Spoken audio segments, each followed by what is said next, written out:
સુરતમાં મેટ્રોની કામગીરીને લઈ ઠેર ઠેર રસ્તાઓ બંધ કરવામાં આવ્યા છે। ત્યારે જૂના આરટીઓથી લઈ ઉધના દરવાજા સુધીનો 500 મીટરનો રસ્તો બંધ કરવામાં આવતા વાહન ચાલકોને ભારે હાલાકીનો સામનો કરવો પડી રહ્યો છે। સુરતમાં હાલ વિવિધ વિકાસના પ્રોજેક્ટો ચાલી રહ્યા છે।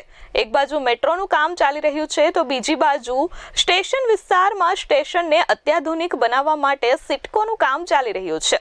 ત્યારે ઠેર ઠેર રસ્તાઓ બંધ કરવામાં આવ્યા છે અને ડાયવર્ઝન આપવામાં આવ્યા છે, જેના કારણે વાહન ચાલકોને ભારે હાલાકી ભોગવવી પડી રહી છે। ત્યારે સુરતમાં વધુ એક રસ્તો બંધ કરવામાં આવ્યો છે। મેટ્રોની કામગીરીને લઈ જૂના આરટીઓથી લઈ ઉધના દરવાજા સુધીનો 500 મીટરનો રસ્તો બંધ કરવામાં આવ્યો છે। સુરત જૂના આરટીઓ મજુરા ગેટથી કડીવાલ સર્કલ સુધી રસ્તાને ડાયવર્ઝન આપવામાં આવ્યું છે। સિવિલ આવતા વાહન તથા અન્ય વાહન ચાલકોને 500 મીટરનું ચક્કર કાપવું પડી રહ્યું છે।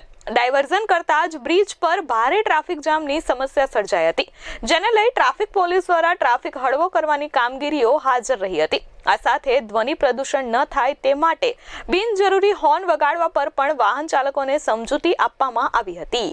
સુરત શહેરના પોલીસ કમિશનરથી અનુપમસિંહ ગેહલોત સરનાઓની ખાસ સૂચનાથી રોંગ સાઈડની ડ્રાઈવ તેમજ જે લોકો સિગ્નલનો ભંગ કરતા હોય તેમજ સિગ્નલ પર ન ઉભા રહેતા હોય, સ્ટોપ લાઈનનો ભંગ લેતા હોય તેની ડ્રાઈવ સ્પેશિયલ રાખવામાં આવી છે। તેમજ હાલ અમે જે બિનજરૂરી હોર્ન વગાડતા હોય એના વિરુદ્ધ પણ અમે અવેરનેસ કાર્યક્રમ ચાલવી રહ્યા છીએ અને જાગૃત કરી રહ્યા છીએ કે આપને બિનજરૂરી હોર્ન વગાડવો નહીં અને જેથી જે નોઇઝ પોલ્યુશન છે એ ઘટી શકે।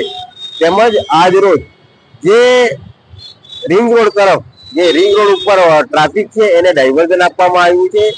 ખાસ કરીને મજુરા ગેટથી જે સર્વિસ લેન છે એ બંધ હોય એને કડીવાલા બ્રિજ નીચેથી કટ આપી યુટર્ન લઈ સિવિલ તરફ જઈ શકાશે। આ પ્રમાણેની ટ્રાફિક વ્યવસ્થા તેમજ આરટીઓ તરફથી પણ યુટર્ન લઈ નાનપુરા તરફ જઈ શકાશે।